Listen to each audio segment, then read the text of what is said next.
시간이 됐으므로 1월 마지막 주 3일밤 예배를 드리겠습니다.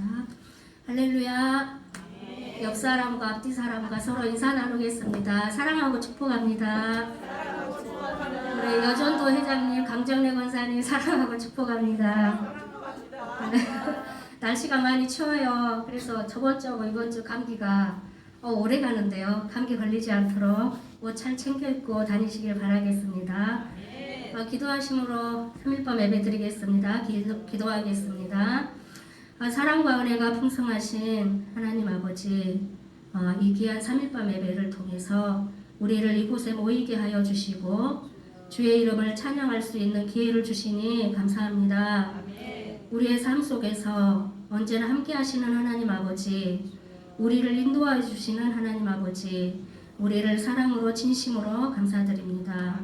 오늘 이 예배를 통해서 우리가 하나님의 말씀을 듣고 그 말씀을 우리의 삶 속에서 실천할 수 있는 지혜와 용기도 주시기를 간절히 원합니다.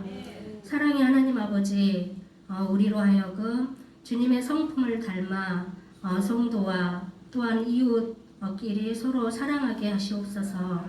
날마다 저희의 삶 가운데 성령의 열매가 맺혀지는 은혜도 더하여 주시옵소서.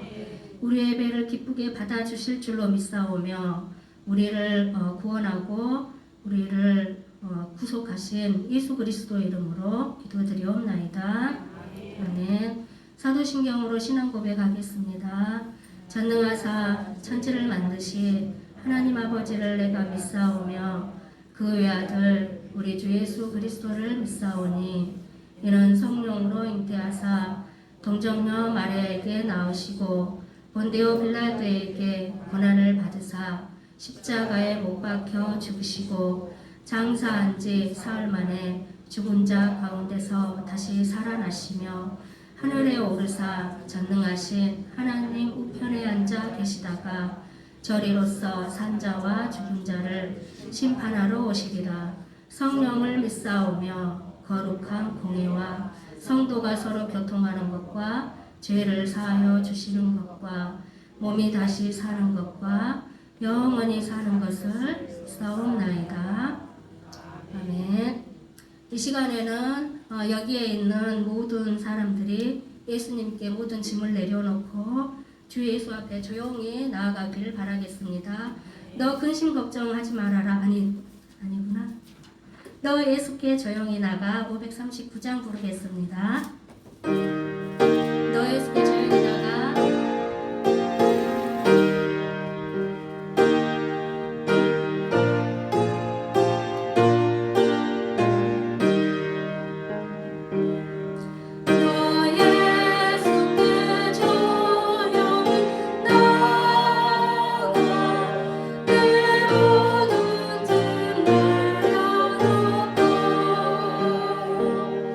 주시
82장 너 근심 걱정 말아라 부르겠습니다.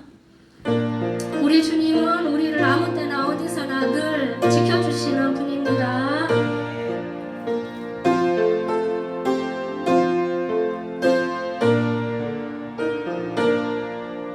너 근심 걱정 말아라 주 너를 지키리 주 날 위에 대고라 주 너를 지키리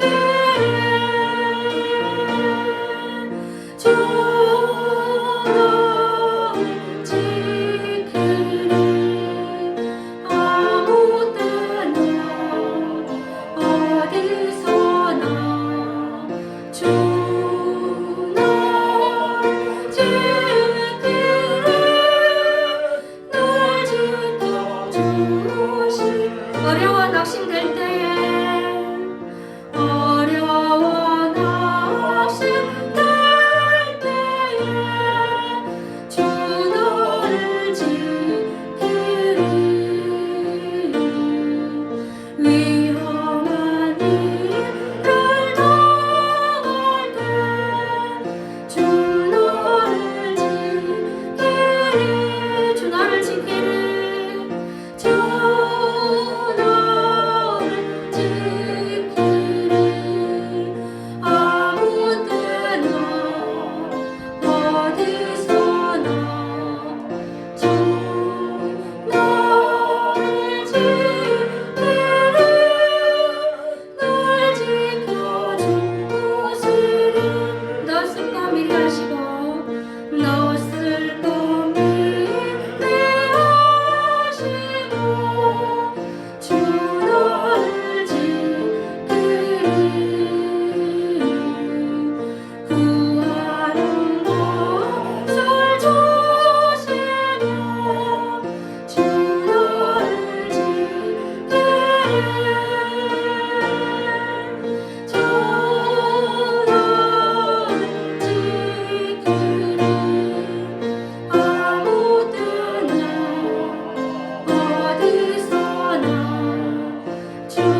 주 말씀을 믿는 사람은 그 마음이 시원하고 주 명령을 준행하는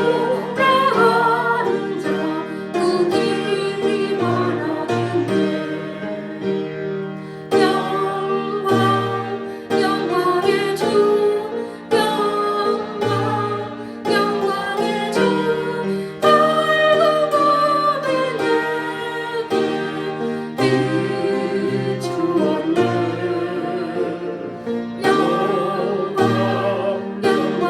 주 영광의 주 내 세상에 빛은 오직 주 예수님. 제 가운데 사는 사람은 그 눈이 와도 그 죄악을 씻는 날에는 그 눈이 밝아지네. 영광의 주 영광의 주 밝은 여백 내게 비추었네. 영광의 주 영광의 주 이 세상에 비춘 너의 주 예수님.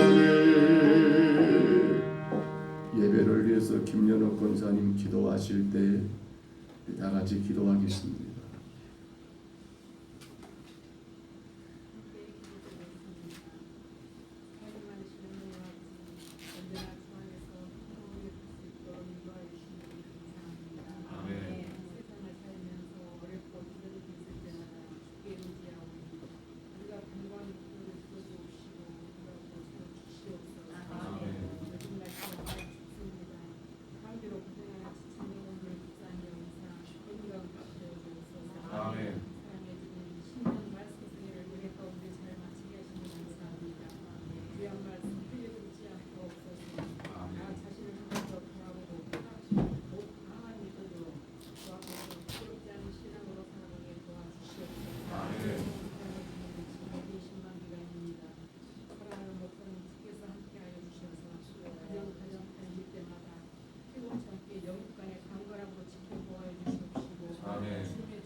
말씀이 사도행전 마지막 28장 23절로 마지막 31절까지 말씀 봅니다.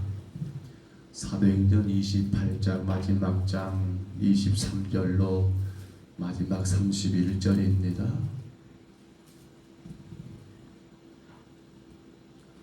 사도행전 28장 23절부터 우리 마지막 31절까지 말씀, 화면의 말씀을 참고하시고요. 이 말씀 우리 같이 봤습니다.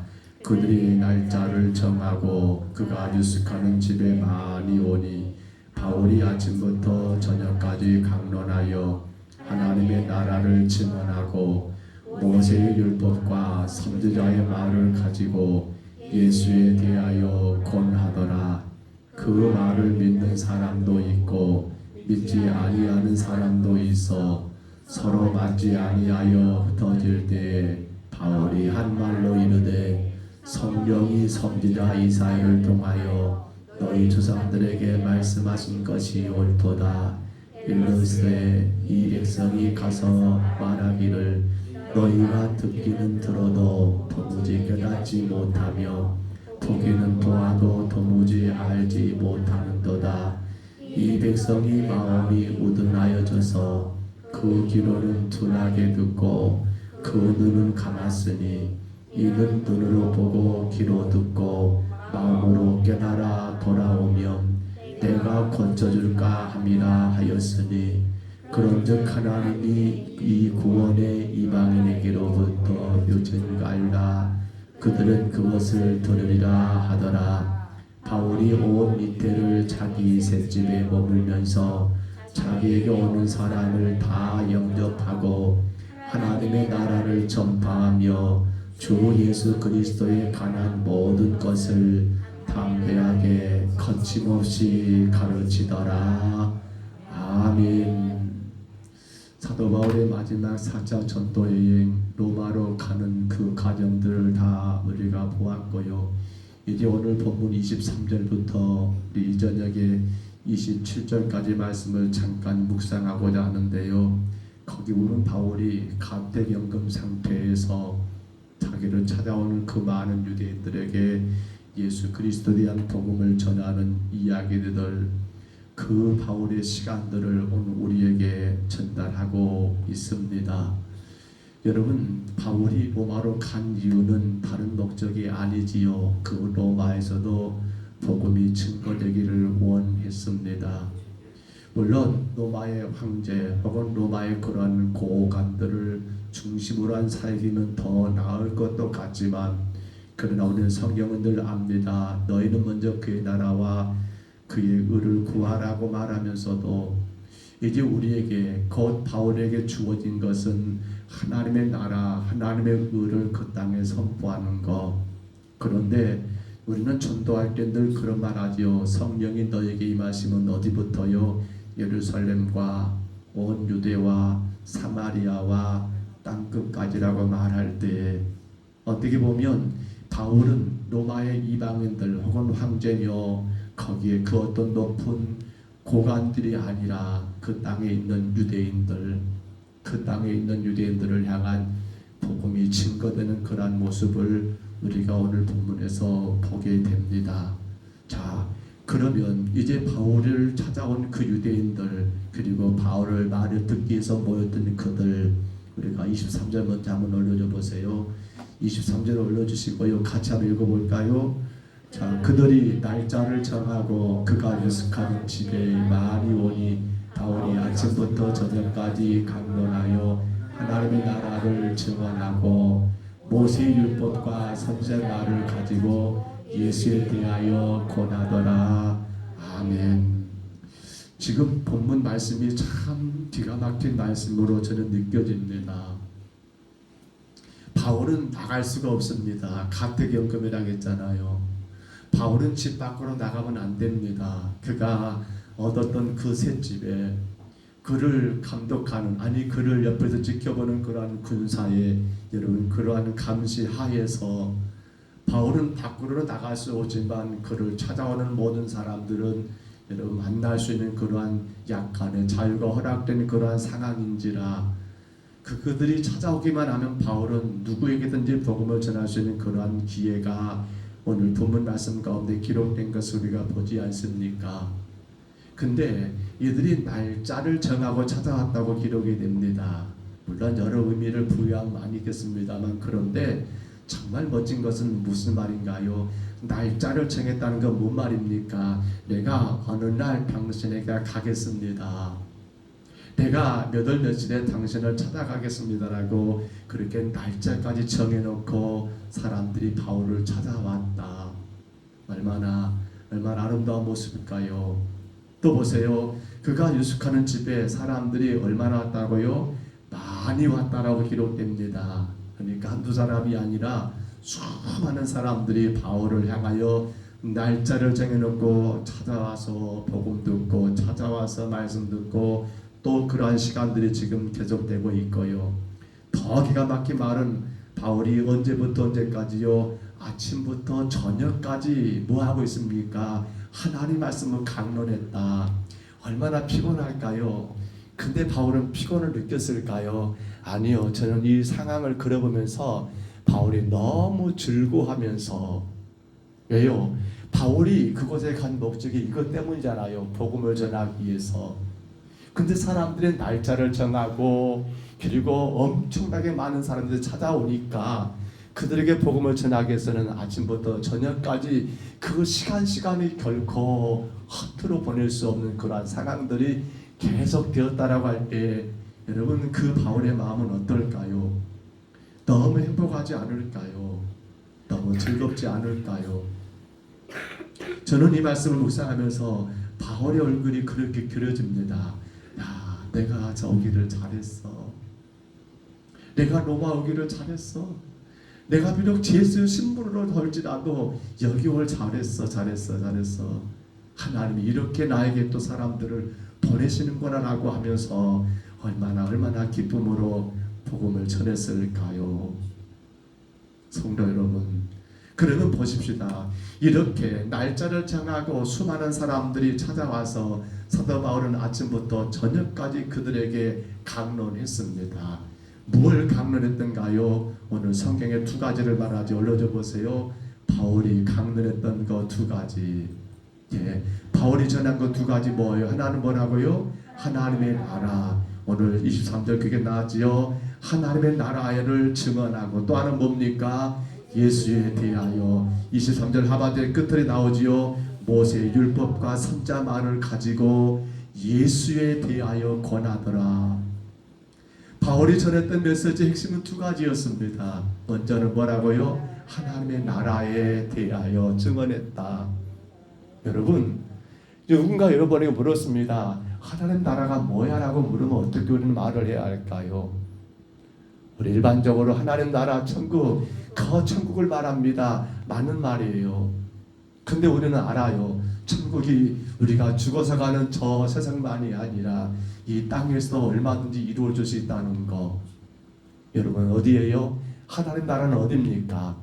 간단하게 생각한다면 누가 통치하는 곳입니까? 하나님이 통치하는 곳이면 그곳이 어디예요? 하나님 나라. 누가 다스리는 곳이에요? 하나님이 다스리고 있으면 우리 가정도 우리 삶도 어떻게 되는 거예요? 하나님 나라. 바울은 지금 멋지게 전하고 있을 것 같아요. 너무 즐거워서 여러분들이 하나님 나라는 이런 것입니다. 여러분들이 하나님의 다스림과 하나님의 통치하심에 여러분들의 인생을 맡기면 여러분들의 삶은 하나님의 나라가 됩니다라고 아마 바울은 너무 즐겁게 그렇게 외치지 않았을까요? 시간 가는 줄 모르고 아침부터 저녁까지 하나님 나라가 되셔야 합니다. 여러분의 삶은 하나님 나라가 되셔야 합니다라고 바울은 그렇게 즐겁게 외치지 않았을까요? 오늘 바울은 우리에게도 말하고 있지 않습니까? 뭐라고요? 우리의 삶이 무슨 나라가 되어야 한다고요? 하나님 나라가 되셔야 한다라고 우리 하나님은 바울 사도의 이 말씀을 또 우리에게 전하고 있지 않습니까? 그런 게 아니라겠죠? 누가 하나님이 우리를 다스리면 됩니다. 나는 내 인생을 누구에게? 하나님께 의탁하면 됩니다. 그분께 맡겨드리면 됩니다. 그러면 그것이 어딥니까? 하나님 나라잖아요. 하나님 나라.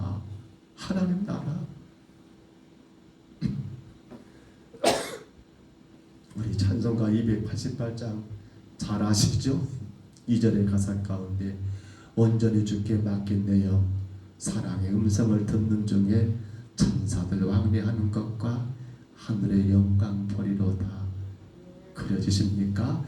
온전히 주께 맡긴내어 사랑의 음성을 듣는 중에 천사들 왕래하는 것과 하늘의 영광 보리로다.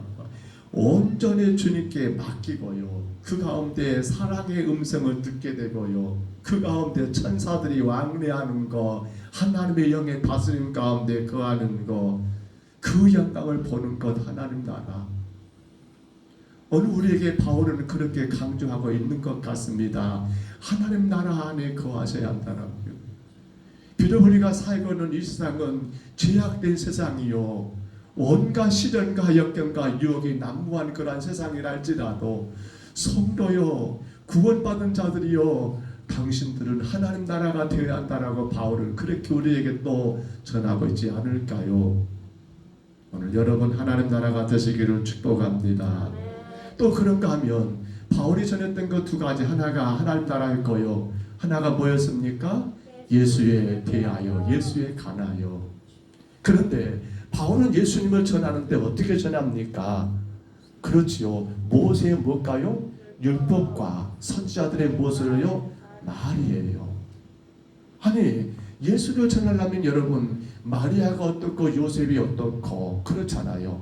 2차 저차에서 예수가 태어났고, 그는 태어날 때 이렇게 태어났고 이렇다라고 말할 수 있을 것 같은데, 왜 바울은 모세 율법을 끄집어내고 있고 선지자들의 말을 통해서 예수에 대하여 권하고 있을까요? 어떤 느낌 안 오십니까? 만약에 누군가가 여러분에게 예수님 누구십니까? 라고 물으면 뭐라고 말하실 거예요? 예수는 그의 아버지가, 육신의 아버지가 요셉이었고 그의 어머니가 마리아였고 마리아는 성령으로 잉태했고 그래서 이 땅에 오신 분이란다라고 우리 그렇게 말하는 게 일반적일 것 같잖아요. 근데 왜 지금 바울은 그것이 아닌 무엇을요? 모세 율법을 선지자의 말을 통해서 예수님에 대하여 권하고 있냐는 거예요. 느낌이 안 오십니까? 그렇죠. 유대인들이기 때문에 그래요. 대상이 누구예요? 유대인들이에요. 유대인들이에요. 바울이 얼마나 똑똑한지 몰라요. 바울 사도가. 내가 지금 전하는 복음을 이들이 바르게 이해하고 얼른 알아먹게 하기 위해서는 뭐 하는 거예요? 유대인들이 좋아하는 게 뭐예요? 율법이잖아요. 그들이 좋아하는 게 뭡니까? 자기들의 선지자들이잖아요. 그러니까 바울은 율법과 선지자의 말을 통해서 예수님을 전하고 있습니다. 자, 그러면 하나만 더 먼저 나가볼까요? 모세 율법과 선지자의 말을 우리가 두 글자로 압축하면 뭐라고 말할 수 있을까요? 모세 율법과 선지자들의 말, 이걸 두 글자로 뭐라고 할 수 있을까요? 아니, 네? 아니, 자, 모세 율법입니다. 선지자의 말이에요. 두 글자로. 예? 아따, 그게 아니라 지금 유대인이잖아요. 유대인들. 이해가 되십니까? 자, 그래서 율법과 뭐예요? 선지자들의 말을 통해서 예수에 대해서 권했다고 했어요. 이걸 두 글자로. 언약. 근데 그걸 다르게 아니 그렇게 하면 안 되고. 그렇죠. 뭐 어떤 거 그러니까. 그렇죠. 구약이죠. 구약이에요. 모세 율법 생각해 보세요.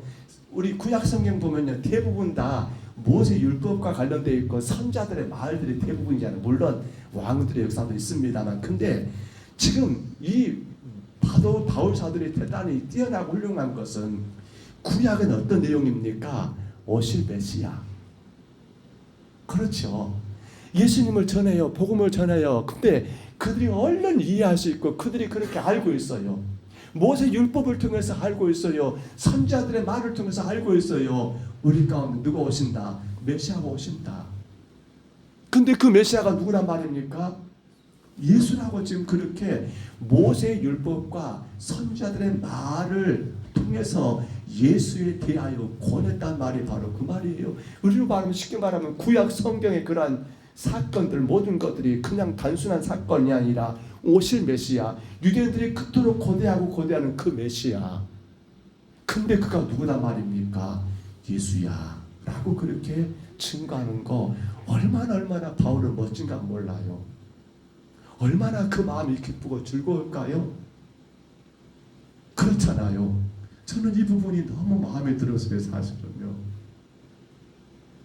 유대인이기 때문에 그들이 얼른 이해할 수 있도록 그들이 좋아하는 율법을 등장시키고 그들이 그렇게 따랐던 선지자들의 말들을 통해서 예수님이 어떻게 이 땅에 오셨는데 예수님에 대하여 그렇게 권하고 있는 이 23절의 말씀 한 절만 우리가 묵상하더라도, 오늘 교회도 그러잖아요. 우리 누군가에게 나가서 복음을 전할 때 어떻게 해야 합니까? 그들이 이해하기 쉽게끔, 내가 알고 있는 어떤 그런 고상한 지식이 아니라, 내가 알고 있는 어떤 교리적인 그런 어떤 여러분 지식이 아니라 뭐예요?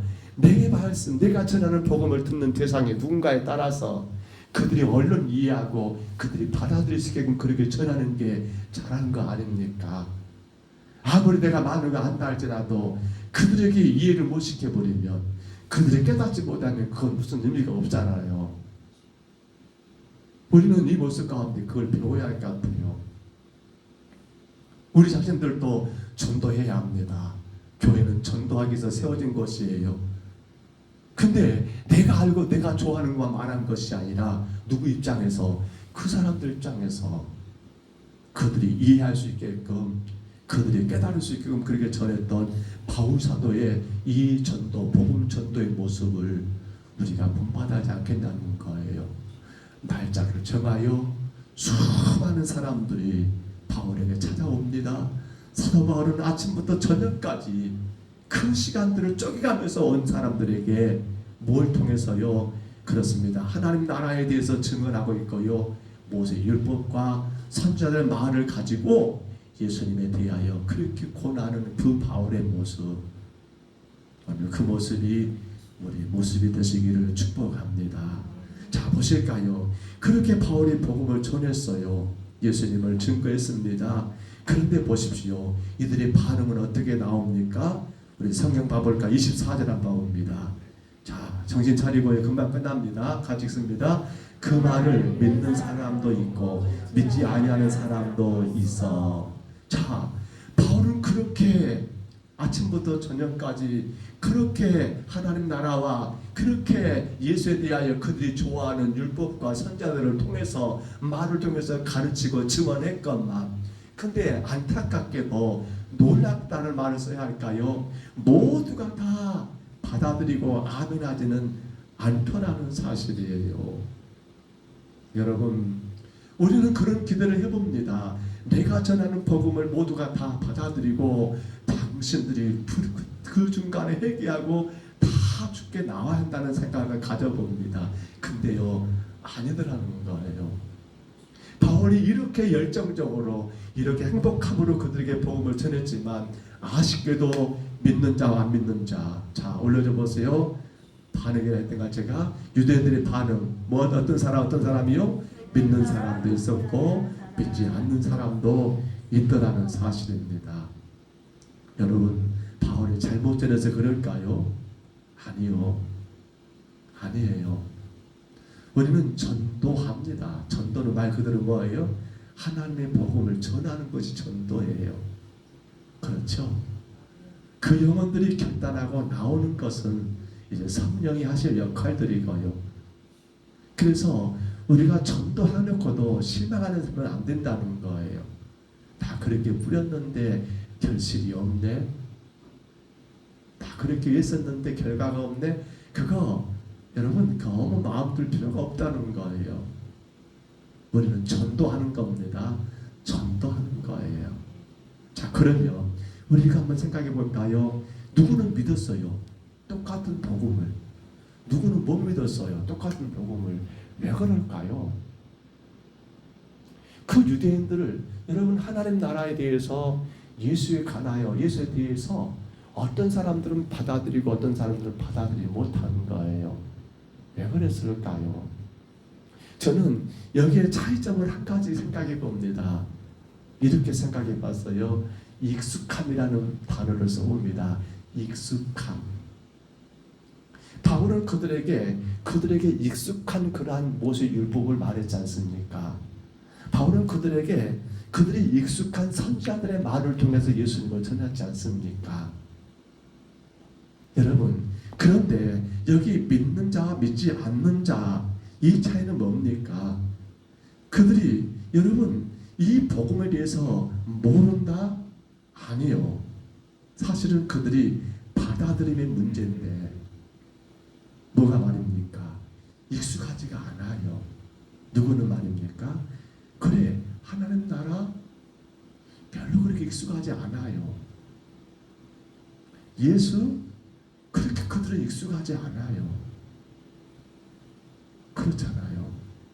자, 예수님이 어떤 분이신가를 바울이 모세 율법과 선자 말을 통해서 그들에게 증언했지만, 그들이 알고 있는 율법도 선자도 알지만 예수에 대해서는 그렇게 그들이 익숙하지 않았더라는 사실이에요. 여러분, 바울이 말을 잘못했거나 바울이 잘못 전해서가 아니에요. 한마디로 말하면 자기들이 불편한 것은 수용하지를 안 해버린 거예요. 저는 그것을 익숙함의 문제라고 설명해 보고 싶어요.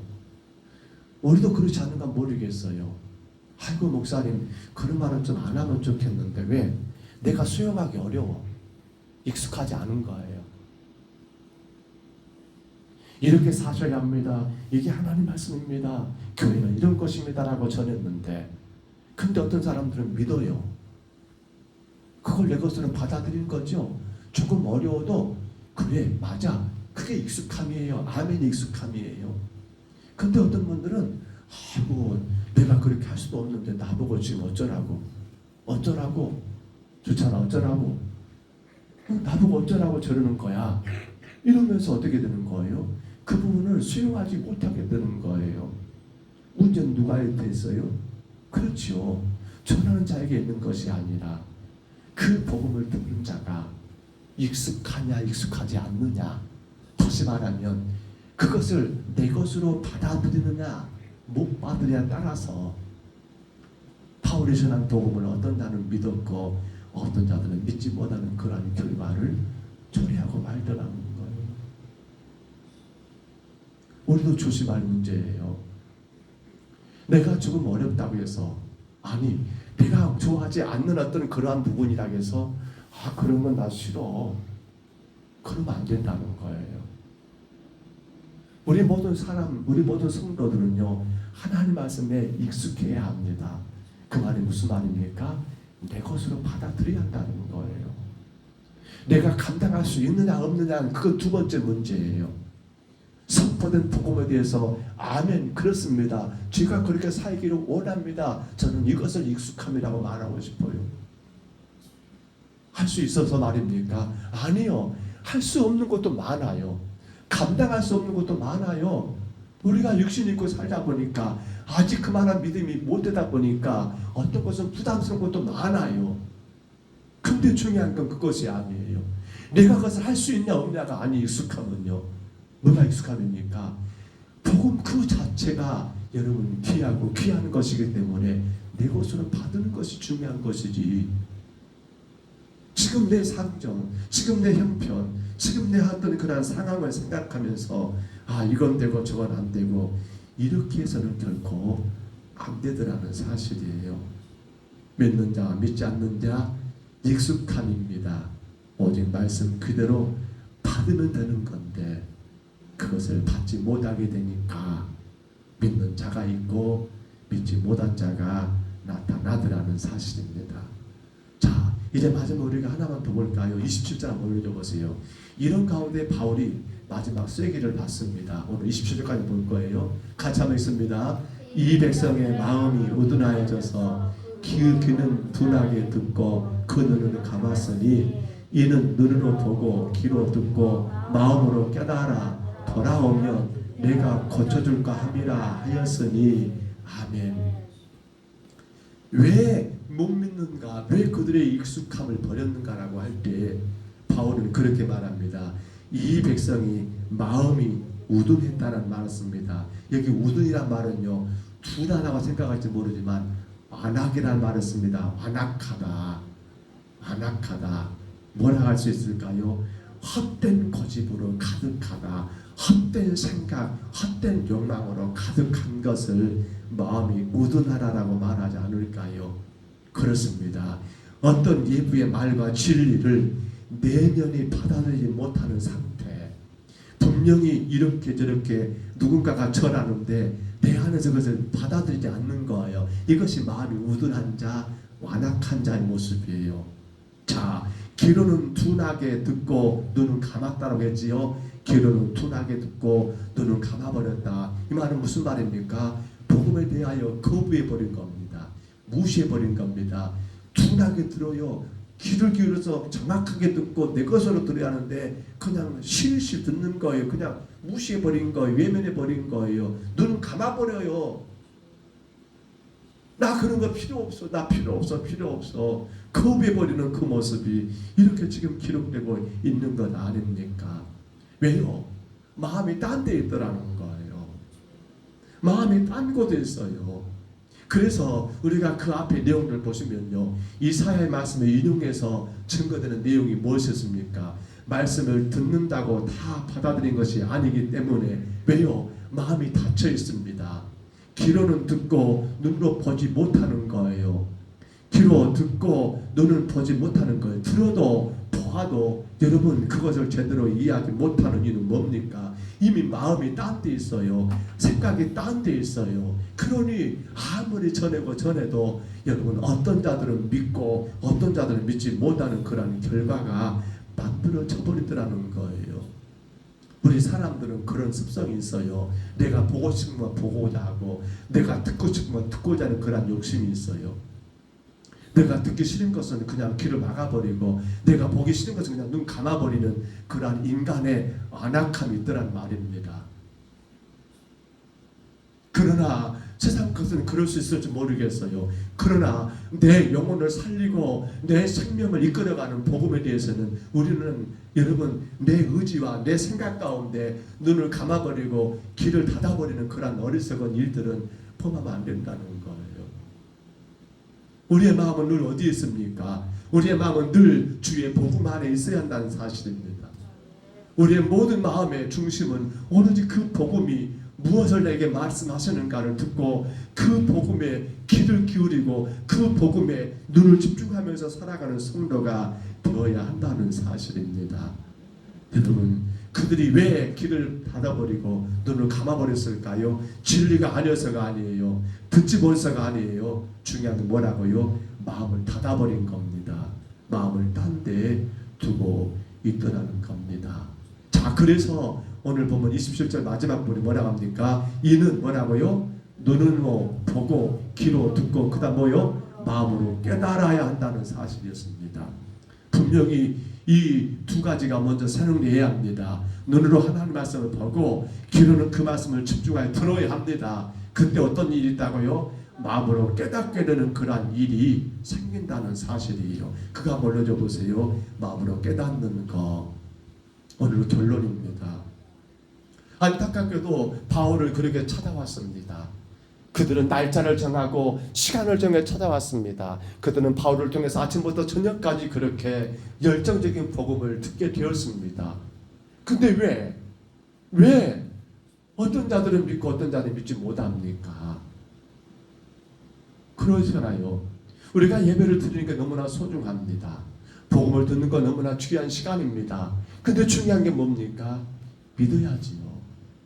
믿지 못하게 된다면 이 시간과 이 모든 것들이 무슨 의미가 있습니까? 피곤한데 차라리 집에 가서 씻고 주무시는 게 낫지 않습니까? 마음으로 깨달아 알아야 한다는 겁니다. 마음으로 깨달아야 한다는 겁니다. 눈으로 보고 귀로 듣고 성경을 보고 말씀을 듣는 가운데 우리 마음에 깨달음이 와야 한다는 겁니다. 근데 왜 안 됐을까요? 저는 여기에 대한 두 가지를 언급해 봅니다. 첫째는 이렇게 되는 정리해 봅니다. 나를 제 가운데 구원하신 하나님의 은혜로 살아가는 자는 마음으로 깨달아집니다. 뭐예요? 하나님의 은혜로 사는 자예요. 내가 지금 살아가는 것은 내 의지와 내 노력과 내 수고로 사는 것이 아니라 나는 오직 하나님의 은혜로 삽니다라고 하는 성도들은요, 하나님 말씀에 대하여 마음으로 와 닿고 그 말씀이 내 안에서 깨달아지게 되어 있다는 거예요. 철저해야 합니다. 우리는 무엇으로 사는 자입니까? 은혜로 사는 자입니다. 이거 철저해야 합니다. 그때 하나님 말씀이 내게 깨달아진다니까요. 이것보다 더 귀한 일이 어디 있습니까? 근데 아쉽게도 내가 은혜로 사는 것이 아니라 내 힘으로 사는 자는 어떻습니까? 내 의지와 내 노력과 내 결단을 사는다는 어떻습니까?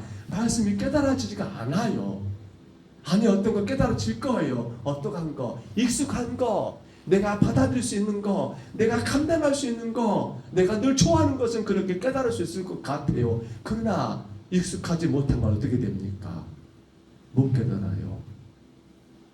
부담스러워 버려요. 그러다 보면 교회가 멀어져 버려요. 목회자하고 멀어져 버려요. 우리 은혜로 사시기를 바랍니다. 또 하나 있습니다. 어떻게 하면 말씀이 우리 마음 가운데 깨달아 주실 수 있을까요? 여러분 그렇습니다. 우리는 나 자신을 날마다 어디 앞에 내세워야 합니까? 십자가 앞에 나를 세워야 한다는 사실입니다. 십자가 앞에 나를 세우자는 거예요. 우리 아시잖아요. 십자가가 아니면 나를 구원할 수 있었습니까? 아닙니다. 예수 십자가가 나를 죄 가운데 구원하셨습니다. 우리가 날마다 어디로 나가야 합니까? 십자가 앞으로 나가야 합니다. 내 삶 앞에 뭐가 세워져야 합니까? 그 십자가가 내 앞에 세워져 있어야 한다는 사실이에요. 그때마다 우리는 생각합니다. 나의 구원은 나로 인한 것이 아니라 예수 십자가로 인한 거야.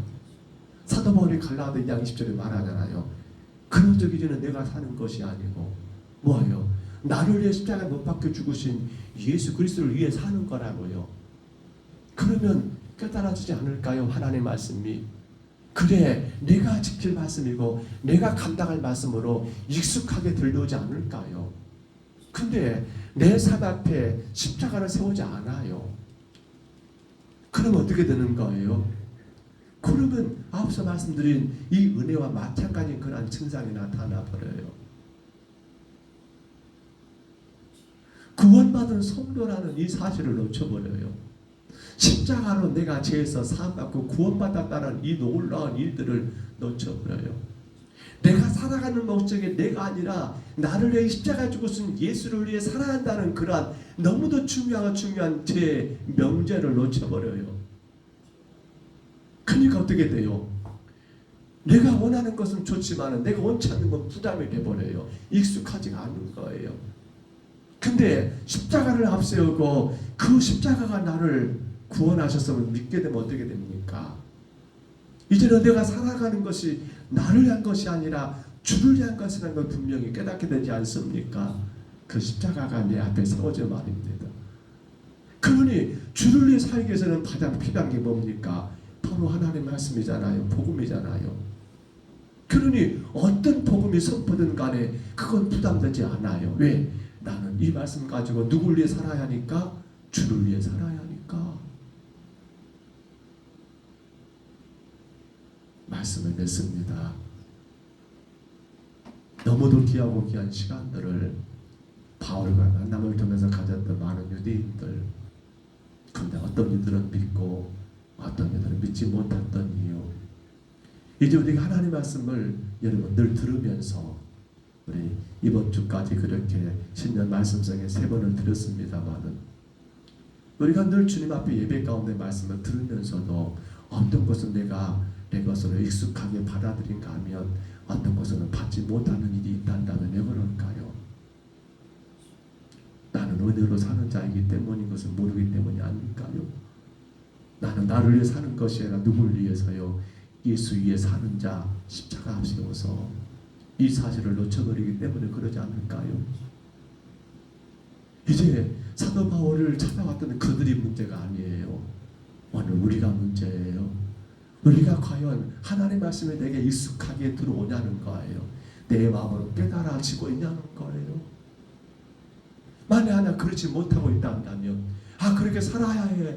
그렇게 살지 못한 내가 너무나 죄스러워. 하나님 용서해 주세요라고 회개할 문제인데 아이고 살다 보면 그럴 수 있지 뭘 그런 가지고 그래. 세상 그렇게 살 수 있는 사람 누가 어딨어 이렇게 만약에 우리 마음 가운데 들어오고 있다면 누가 문제예요? 그렇죠. 은혜로 사는 자가 아니고 그렇지요. 예수 그리스도를 위하는 삶, 그 십자가의 삶이 아니기 때문에 그런 어리석은 결과가 나오지 않을까요? 우리 이 저녁에 잠깐 한번 기도하기 원합니다. 우리 이번 동안만 잠깐 같이 기도할게요. 주님, 나를 죄 가운데 구원하신 하나님의 은혜로 살게 하옵소서. 날마다 내가 살아간 건 주의 은혜입니다라고 은혜로 사는 자가 되게 하옵소서. 주님, 이제 내가 사는 것은 나를 위한 삶이 아니라 십자가, 바로 예수 그리스도를 위한 삶을 사는 자가 되게 하옵소서. 그러한 우리는 하나님 말씀이, 모든 말씀이 익숙합니다. 그러한 우리는 우리 마음이 열리고 모든 말씀을 깨달아 알게 됩니다. 그러한 우리는 그 말씀 가운데 능력과 권세가 있어서 능력하게 나 자신과 세상을 이기며 승리하는 삶을 살게 됩니다. 우리 시간, 우리 간절히 2분 동안만 주님 은혜를 살게 하옵소서. 주님 십자가 앞세우고 예수 그리스도를 위해 살게 하옵소서. 우리 다 같이 동서로 이름만 기도합니다.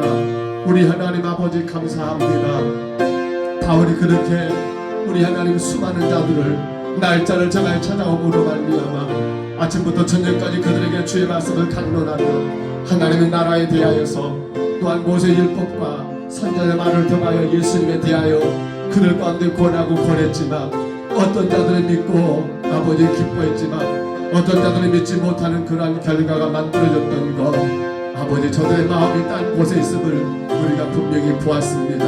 하나님, 저들은 익숙한 건 받아들이지만 익숙하지 못하는 것, 아버지 내가 감당할 수 있는 건 받아들이지만 내가 감당할 수 없는 것은 아버지 마치 복음이 아닌 것처럼 아버지 예면해버리는 저들의 모습, 우리 하나님 아버지 이제 우리 자신을 돌아봅니다. 주님, 선포된 모든 복음, 아버지 선포된 모든 주의 말씀을 내가 마땅히 감당할 말씀으로, 생명의 말씀으로, 아버지 영생의 말씀으로, 축복의 말씀으로 내가 받아들이고 있는지, 내 마음이 하나님 말씀을 깨달아 알고 있는지 우리 하나님 아버지 돌아봅니다. 혹은 아버지 이런저런 말씀은 아버지 부담이 되고 우리 하나님 아버지 무겁게 느껴지며 오히려 짐처럼 느껴지는 일은 없는지 우리 하나님 아버지 우리를 돌아봅니다. 주님, 그러므로 우리는 은혜로 사는 자가 되어야 합니다.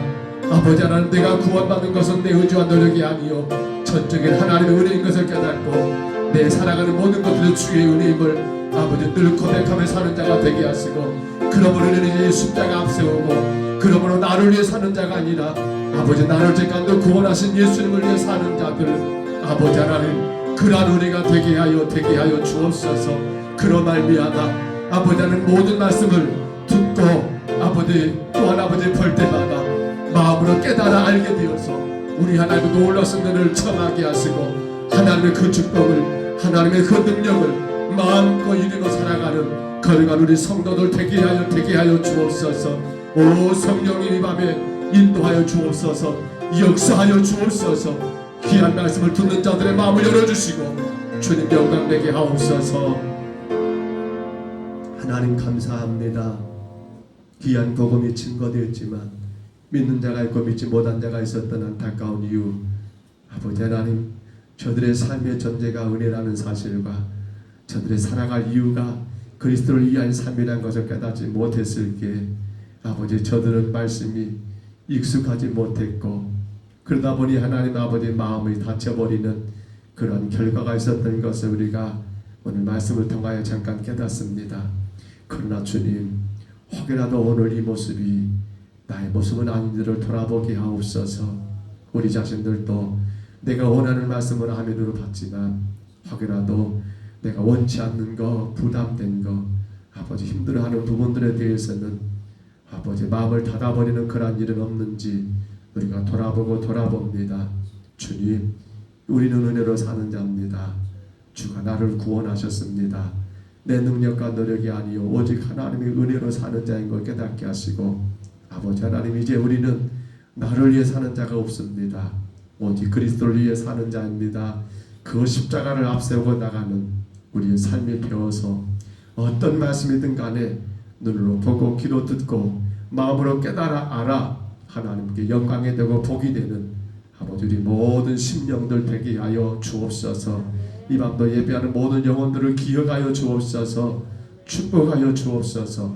오직 하나님만의 영광을 받으시고 이들의 삶과 모든 환경 속에서 주님의 살아계심이 증명될 수 있도록 하나님 역사하여 주시옵소서. 인도하심을 감사하옵고 예수님 이름으로 간절히 기도하옵나이다. 아멘. 내일 이제 4구역 네 가정 그렇게 신방을 합니다. 9시 반에 서성배 김용정 원장님 가정을 시작으로 해서요. 그리고 서효선 집사님, 그리고 윤봉민 집사님, 그리고 황민정 원장님 가정 이렇게 네 가정을 신방합니다. 예서 기도해 주시고요.